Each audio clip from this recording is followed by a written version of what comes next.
मैं 26 साल की हूँ। 2011 में चलती ट्रेन से मुझे कुछ बदमाशों ने, मैं वॉलीबॉल चैंपियन भी रह चुकी हूँ, 2011 में चलती ट्रेन से मुझे बदमाशों ने एक गोल्ड चेन पहनी थी, चलती ट्रेन से मुझे उठा के बाहर फेंक दिया था। लखनऊ से दिल्ली आ रही थी मैं। कंपार्टमेंट में बहुत सारे, जनरल कंपार्टमेंट था, बहुत सारे लोग थे, किसी ने मना नहीं किया। एक प्लेयर का जो स्पिरिट होता है, वो अपने आप जब कोई छीनने की कोशिश करता कुछ भी, वो देता नहीं है, तो मेरे में भी था। मैंने मना किया और उन्होंने मुझे चलती ट्रेन से, वो 4-5 तो उन्होंने बाहर फेंका। दुर्भाग्य ये था कि उसी समय दूसरी ट्रैक से ट्रेन आई और मैं उस ट्रेन में टकराई, फिर नीचे गिरी, दोनों ट्रेनें निकल गईं। कुछ देर बाद मैंने हाथ को ऐसे रख के उठने की कोशिश किया तो देखा कि मेरा पैर कट चुका था। थाई को उठा के देखा, मेरा पैर ऐसे जीन्स में लटका हुआ था, ब्लड फोर्सफुली निकल रहा, दूसरे पैर की हड्डियां टूट टूट के बाहर निकल चुकी थी। पूरी रात मैं चिल्लाती रही ट्रैक पे, छोटे छोटे पत्थर होते ऐसे चिल्लाती रही कि कोई बचा ले, कोई नहीं आया बचाने। और जब पूरी रात चिल्लाते चिल्लाते इतना कि मुझे दिखाई भी देना बंद हो गया, जब ट्रेन आता था तो वाइब्रेट होता था।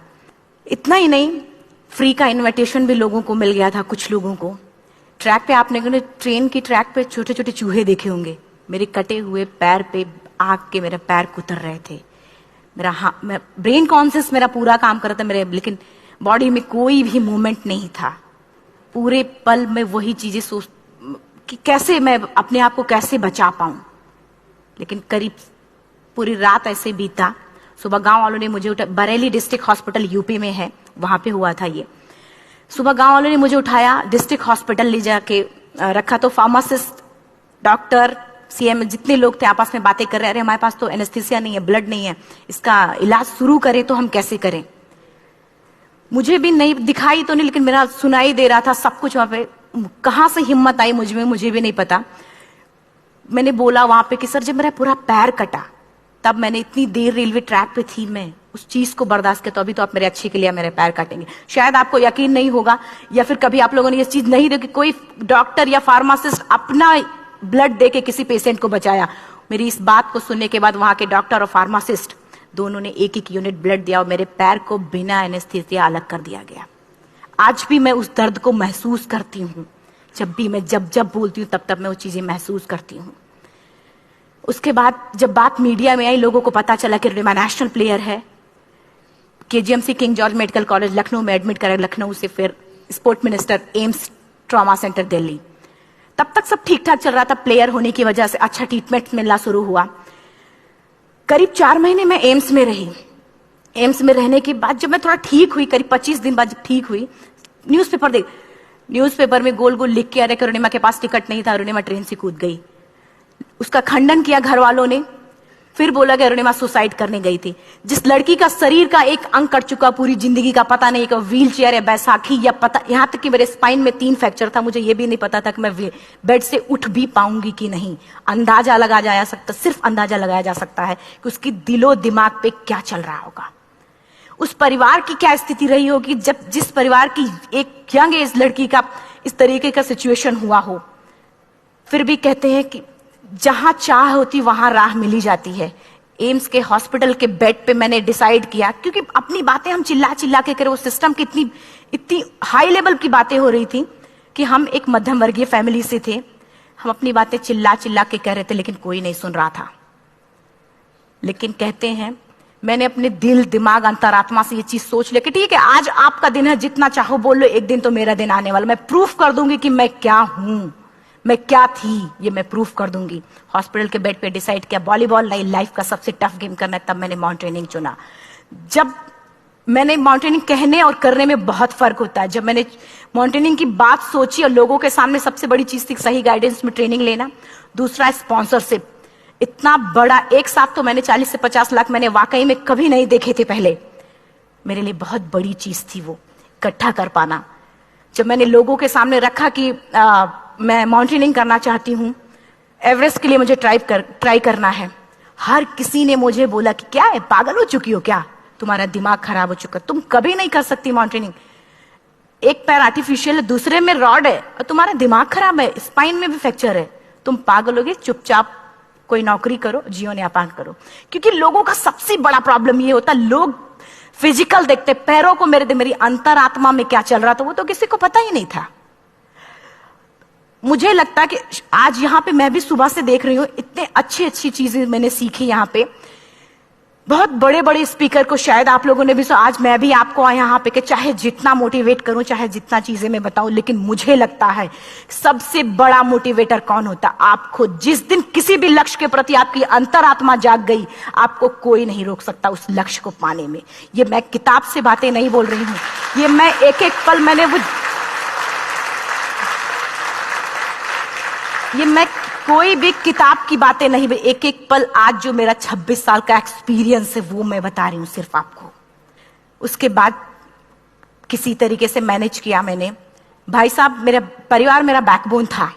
परिवार ने मुझे, भाई साहब ने मुझे कहा कि मैडम बछेंद्री पाल जिन्होंने 1984 में एवरेस्ट समिट किया, उनसे मिलते हैं, वो जरूर कुछ ना कुछ करेंगे। हॉस्पिटल से निकलने के बाद मेरे राइट लेग में स्टिचेस लगी थी। मैंने डायरेक्टली घर जाने की बजाय, जब लोग ये सोचते कि मुझे अपना जीवन यापन कैसे करना है, जब लोग ये सोचते हैं कि मुझे अपनी जिंदगी के, मेरे दिमाग में सिर्फ 2 चीजें चल रही थी, मुझे इनका जवाब कैसे देना है और एवरेस्ट समिट कैसे करना है। फर्स्ट तुरंत गए बछेंद्री मैम के पास। जब मिले, मैम ने फर्स्ट टाइम जब मुझे देखा तो उन्होंने कहा, अरुणिमा, उनकी आंखों में आंसू आ गए। उन्होंने बोला, अरुणिमा, तूने ऐसी हालात में एवरेस्ट जैसे दुरूह पहाड़ के बारे में सोचा तो तूने अपने अंदर तो एवरेस्ट फतह कर लिया, अब तो सिर्फ लोगों के लिए। मेरे परिवार को छोड़ के बाहर की पहली ऐसी महिला थी जिन्होंने मुझ पे भरोसा किया था कि हाँ अरुणिमा, तुम कर सकती हो। मेरे लिए वही बहुत बड़ी चीज थी। प्लानिंग भी कर ली, मैम भी मिल गई, सब हो गया। लेकिन जब उतरते हैं फील्ड में तब पता चलता कि हम क्या हैं। रोड हेड से मैं पहुंच गई। मैडम ने कहा कि ठीक है, तुम्हारे कहने, तुम्हारे सोचने से कुछ नहीं होगा अरुणिमा, प्रूफ करो कि कर सकती हो। मैंने कहा बस एक मौका चाहिए मुझे। वाकई में जब मैं माउंटेन में पहुंची, रोड हेड से बेस कैंप लोगों को 2 मिनट लगता था, मुझे 3-3 घंटे लगते थे, क्योंकि मेरे राइट लेग की हड्डियां भी नहीं जुड़ी थी। लेफ्ट मेरा आर्टिफिशियल लग चुका था, लेकिन स्टंप एकदम रेड, उसका मतलब घाव एकदम नए थे। मैं अगर पैर रखती थी तो मेरे पैर से जोर से अगर दबा देती थी तो पैर से मेरे ब्लड आने लगता था। सारे लोग नॉर्मल थे वहां पे। हर कोई ये बोलता कि एक पीक के लिए जाते थे तो हर कोई मुझे ये बोलता कि अरुणिमा, तुम धीरे धीरे आओ। मेरे दिमाग में हर बार यही बात चलती थी कि क्या है, मैंने एवरेस्ट का प्लान किया, मैं इनके बराबर भी नहीं चल पा रही हूं। खुद से संकल्प लिया कि कोई बात नहीं, एक दिन ऐसा आएगा कि मैं इनसे पहले जाऊंगी। और आपको शायद यकीन ना हो, आने वाले 8 महीने बाद पूरा का पूरा वेट उठा के बेस कैंप से साथ निकलते और टॉप पे पहले पहुंचते। ऐसे करके देखते थे कि अरे ये लोग तो पीछे। खुशी होती थी। उससे भी ज्यादा मुझे खुशी तब होना शुरू हुआ जब वो सारे लोग आके मुझसे ये पूछते, मैडम खाते क्या हो, बता दो। पैर नहीं है फिर भी कैसे चलते हो। उसके बाद पूरा मुझे स्पॉन्सरशिप मिला। मैं जब एवरेस्ट के लिए गई, मेरे लिए सबसे बड़ा, एवरेस्ट की जर्नी में मेरे सबसे बड़ा चैलेंज यही था कि दूसरे को समझा पाना। मैं नहीं समझा पाती कि भाई मैं कर सकती हूँ। जब मैं एवरेस्ट के लिए गई, शेरपा होता, शेरपा को जब ये बात पता चला कि मेरा प्रोस्थेटिक लेग है, आर्टिफिशियल लेग है, दूसरे में रॉड, बोला नहीं ले जा सकता, इसकी वजह से तो मेरी भी जान जाएगी।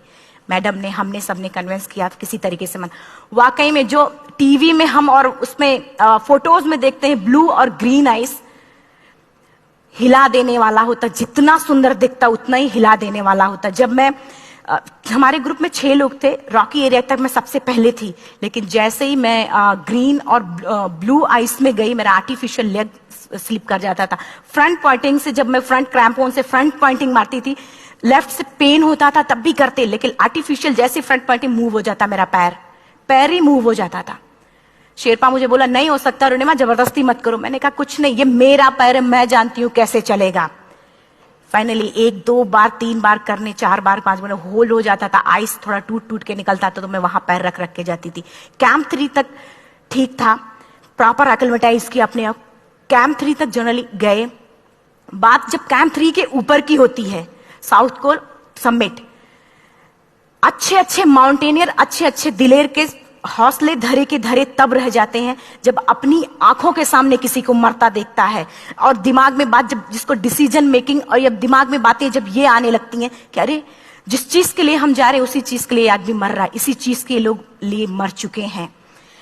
रात में क्लाइंबिंग, ज्यादा से ज्यादा माउंटेनिंग रात में की जाती है क्योंकि वेदर शांत होता है। जब मैं रात में निकली साउथ कोल से, कैंप 4 से, मेरी हेडलाइट जिधर ही हेडलाइट जा रही थी उधर ही डेड बॉडीज मुझे नजर आ रही थी। मेरे रोंगटे खड़े हो रहे थे। मुझे समझ में नहीं आ रहा था कि मैं करूं तो क्या करूं। इतना ही नहीं, मैं जिस रोप में थी उसी रोप में जब मैं आगे जा रही हूं और एक बांग्लादेशी, उनका हाथ हल्का हल्का ऐसे हिल रहा, मुंह से आवाज आ रही थी। मैं एक्सप्लेन नहीं कर सकती मुझे कितना डर लग रहा था। बार बार ये बार बार मन में आती, इसका ऑक्सीजन खत्म हुआ है, ये मर चुका है लास्ट सिचुएशन में, और हम कुछ नहीं कर पा रहे हैं, क्या करें।